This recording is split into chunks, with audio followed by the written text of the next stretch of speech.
आज का हमारा टॉपिक है वेब स्टोरेंट वेबसाइट एक ऑथेंटिक है या नहीं है। आपको वेब स्टोरेंट के साथ काम करना चाहिए या नहीं करना चाहिए। अगर आप वेब स्टोरेंट से परचेजिंग करते हैं तो अमेज़न के ऊपर आपको कौन-कौन से लॉसेस बियर करने पड़ सकते हैं। दूसरा मैं आपको बताऊँगा कि मार्केट में बहुत सारे लोग आप लोगों को होलसेल का बोल के अगर आपको वेब स्टोरेंट का बता रहे हैं, वेब स्टोरेंट से हंटिंग करना बता रहे हैं, तो ये समझ जाएँ कि ये एक रेड फ्लैग है यहाँ पे, ये होलसेल नहीं है। इसी के ऊपर मैं आपको सारी डिटेल में ये चीज़ें बताने वाला हूँ कि ये ऑथेंटिक है या नहीं है, क्या इसके ऊपर आपको काम करना चाहिए या नहीं करना चाहिए। वीडियो को आप लोगों ने एंड तक देखना है, सारी चीज़ें आपको इसमें एक्सप्लेन करता हूँ। वेब स्टोरेंट एक ऑथेंटिक सप्लायर है।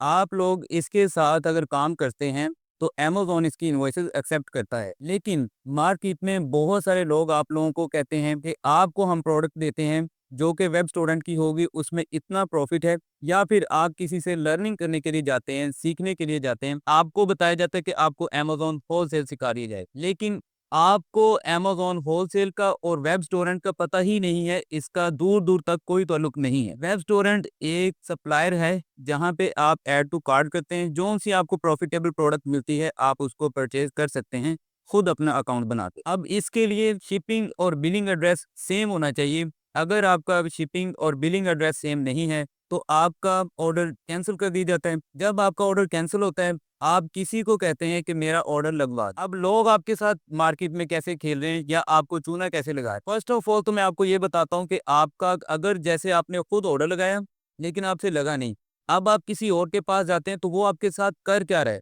आपको ये बताता हूँ। फिर उसके बाद बताता हूँ कि इसके ऊपर अगर कुछ सीखने जाता है तो उसके साथ कैसे स्कैम हो रहे हैं। फर्स्ट ऑफ ऑल, अगर आप किसी से ऑर्डर करवाते हैं तो मार्केट में ये चल रहा है कि ऑलरेडी उन्होंने अपने पास स्टॉक रखा होता है जो कि कार्डिंग वाले कार्ड्स के थ्रू उन्होंने परचेजिंग की होती है। ठीक है, वो क्या करते हैं कि काफ़ी ज़्यादा स्टॉक जो है उसको परचेज करते हैं। स्टॉक परचेज करने के बाद आपको कहते हैं कि हम आपको ऑर्डर लगवा के दे रहे थे। जब आपको ऑर्डर लगवा के देते हैं तो आपको इनवॉइसेस एडिट करके देते हैं, क्योंकि ना तो आप लोगों ने अपना ईमेल दिया उनको, ना ही आपने वेब स्टोरेंट के साथ अकाउंट ओपन किया, तो इनवॉइसेस कहाँ से आ गई। एक ही बंदा 100 200 लोगों को एक ही प्रोडक्ट सेल कर रहा है, उसके पास 100 200 इनवॉइसेस कैसे आ गई। ठीक है, वो क्या करते हैं, कार्डिंग वाले पैसों से काफ़ी ज़्यादा स्टॉक अपने पास परचेज़ करके रखते हैं। फिर डिफरेंट लोगों को एडिट करते हैं इनवॉइस को। एक इनवॉइस को आप चाहे हज़ारों दफ़ा एडिट कर लें, किसी भी अकाउंट के नेम के ऊपर। वो क्या करते हैं, एडिट करके आपको इनवॉइस देते हैं, आपको कहते हैं कि इसको अनगेट करो प्रोडक्ट को। प्रोडक्ट हमारे पास पड़ी हुई हैं, 100 यूनिट लेने हैं, 200 लेने हैं, 50 यूनिट लेने हैं, आपको वो वाले दे देते हैं। अब आपके साथ जो यहाँ पे स्कैम हो रहा है वो बेसिकली इनवॉइसेस का हो रहा है। इनवॉइसेस अगर अमेज़न किसी भी टाइम आपकी अभी समझ लें प्रोडक्ट सेल होगी, आप बड़े खुश होते हैं कि प्रोडक्ट सेल होगी। आने वाले कोई भी टाइम 6 महीने के बाद अगर आपको अमेज़न कहता है कि मुझे इनवॉइस दे दो, वो वाली जो आपने फर्स्ट टाइम इनवॉइस एडिटेबल जो आपने एक्सेप्ट करवाई होती है, वो बाद में कभी भी एक्सेप्ट नहीं होगी। उसकी रीज़न ये कि अगर कोई भी ऐसा सेलर आपके साथ मी टू लिस्टिंग करता है उसी प्रोडक्ट के साथ जो कि 6 महीने बाद होगी, वो वाला सेलर कोई भी नॉन ऑथेंटिक प्रोडक्ट को सेल करता है, मतलब चाइना से सोर्स करके उसको सेल कर देगा। अगर उसके ऊपर किसी भी कस्टमर ने कंप्लेन लगाई कि ये वाली प्रोडक्ट मुझे इनऑथेंटिक मिली है, अमेज़न क्या करेगा, उसके ऊपर इनऑथेंटिसिटी की कंप्लेन लगाएगा सब सेलर्स को जो एक्टिव होंगे।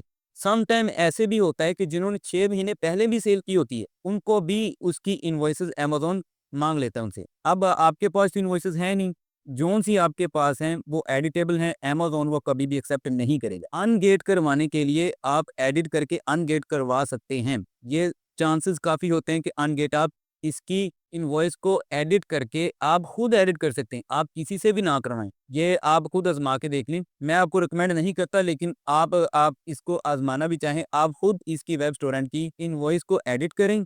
एडिट करके आप उस प्रोडक्ट को अनगेट कर लें। आपकी प्रोडक्ट इज़िली अनगेट हो जाएगी। आप क्या करेंगे कि मेरी तो प्रोडक्ट अनगेट होगी। अब यहाँ पे नुकसान आप खुद समझ लें कि आपके पास तो ना उसका अकाउंट ओपन है सप्लायर के साथ, ना आपकी डिटेल सप्लायर के पास है।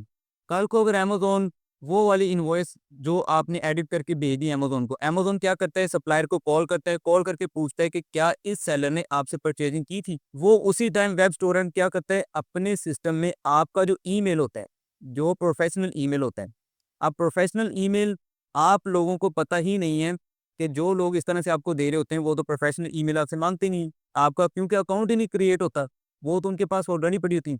अच्छा, अब ये देखिए, आपका जो ईमेल होता है अमेज़न क्या करता है उसके सॉरी वेब स्टोरेंट क्या करता है उसको अपने सिस्टम में उसी टाइम सर्च करता है।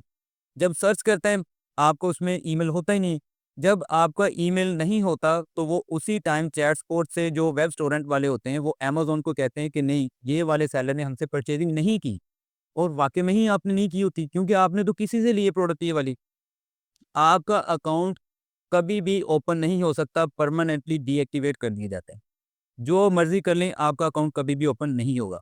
मार्केट में सबसे पहले आपके साथ ये स्कैम हो रहा है, ठीक है? बहुत सारे लोगों ने मेरे से पूछा कि वेब स्टोरेंट क्या है, ऑथेंटिक है या नहीं है, काम इसके साथ करना कैसा है? कि किसी के अकाउंट ब्लॉक हो रहे हैं, किसी की इनवॉइसेज़ एक्सेप्ट नहीं हो रही, किसी के क्या मसले आ रहे हैं, किसी के क्या मसले आ रहे हैं। मैंने ऐसे ही वीडियो लगा दी थी, तो बहुत सारे लोगों ने उसको अपने ऊपर लिया। इसका मतलब ये है कि जिन लोगों ने अपने ऊपर लिया, वो फिर इस तरह ही कर रहे हैं। अच्छा, अब सेकंडली ये कि आप लोगों को होलसेल सिखाने के चक्कर में किस तरह से आपको लूटा जा रहा है। अब क्या कहते हैं कि हम अमेज़न होलसेल से जो है ना बहुत ज़्यादा प्रॉफ़िट बना रहे हैं जी, हम अमेज़न होलसेल कर रहे हैं। जब आप उनके पास सीखने के लिए जाते हैं, आपसे कम 30 से 40 हज़ार रुपए वो लेते हैं और आपको कहते हैं जी क्योंकि आपको पता ही नहीं होता कि होलसेल है क्या? वो तो जो आपको सिखाएँगे, आपने वही सीखना है। जब आप चले जाते हैं, आपको कहते हैं कि इतनी फ़ीस है जी, एलएलसी बनाएँ, अकाउंट बनवाएँ, जब तक आप सीख जाएँगे तब तक आपका सब कुछ रेडी हो जाएगा और आप अपना काम शुरू कर देंगे। जब आप लोग फ़ीस दे देते हैं होलसेल की, आपको लगा देते हैं जी वेब स्टोरेंट के ऊपर और वेब स्टोरेंट के मैंने ये भी आपको चक्कर बता दिया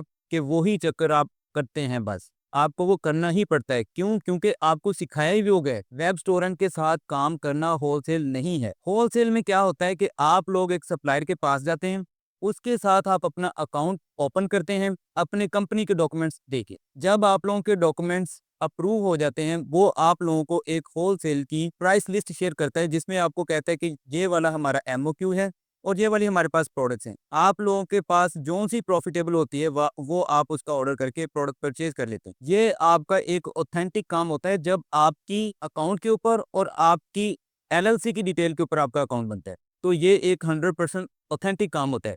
बहुत सारे लोगों को इसके ऊपर कन्फ्यूजन थी, तो मेरे ख्याल से मैंने अपनी तरफ से काफ़ी ज़्यादा बेस्ट कोशिश की है आपको आसानी से समझाने के लिए। अगर आप लोगों को समझ नहीं भी आई, आप इस वीडियो को अगेन देखिएगा और मेरी पर्सनली किसी के साथ भी कोई मसला नहीं है। सिर्फ मैंने एक वीडियो लगाई थी और वीडियो से बहुत सारे लोगों ने उसको अपने ऊपर लिया, तो आप लोग फिर खुद फैसला कर सकते हैं कि अगर उन लोगों ने अपने पे लिया, इट मीन्स कि वो काम ही ये कर रहे हैं। ओके जी, अपना रखें ख्याल। अल्लाह हाफ़िज़।